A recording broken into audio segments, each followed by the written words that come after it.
I found a job advertised. It was selling encyclopedias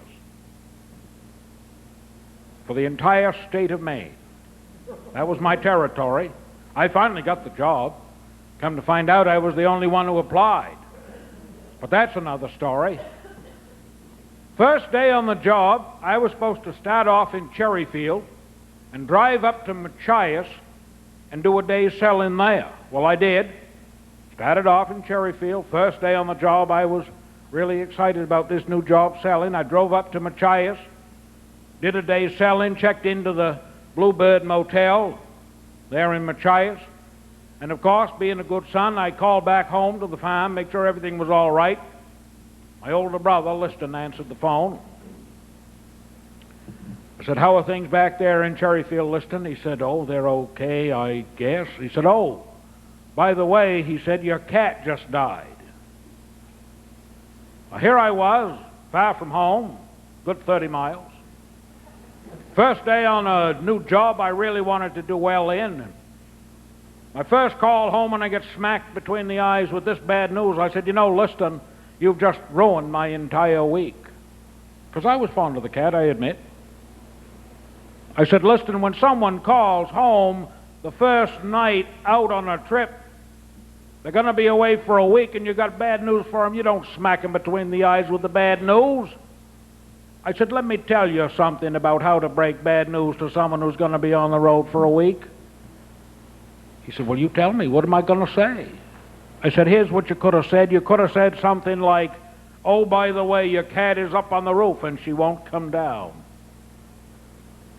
I'd be concerned, of course, but I know she's been up on the roof before, so I'm not going to be too worried. I know she'll get down all right." Then the next night, when I go on to Presque Isle, you say, "Oh, by the way, we got your cat off the roof, but we dropped her on her back and damaged her vertebrae." See, I'm a little more concerned, but I realize if she's a healthy cat, she'll probably pull through. Then the third night, when I call from Fort Kent, you say, "Well, we took your cat to the vet, he operated and said 50-50 chance." See, it's getting more serious all the time, but I still think she's going to pull through. Then the next night I call from Bangor, you say, "Oh, by the way, your cat is in intensive care." See, it's a little more serious all the time. Then the last night when I call from Portland, you say, "Oh, by the way, your cat died quietly in her sleep last night. It was a very beautiful death. Everyone was there."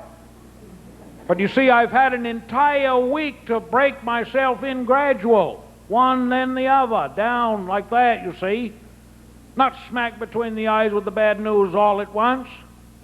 That's how you break bad news to someone, Liston, who's going to be on the road for a week. Well, of course, Liston apologized and said he would never do it again. I hung up there in Machias and went to bed. Next morning, I get up and drove all the way to Presque Isle, did a day's selling, come back to my motel, called home. Liston answered. I said, "How are things there back in Cherryfield, Liston?" He said, "Oh, they're okay, I guess." I said, "Now, come on, tell me. How's Mother?" He said, "She's up on the roof and she won't come down."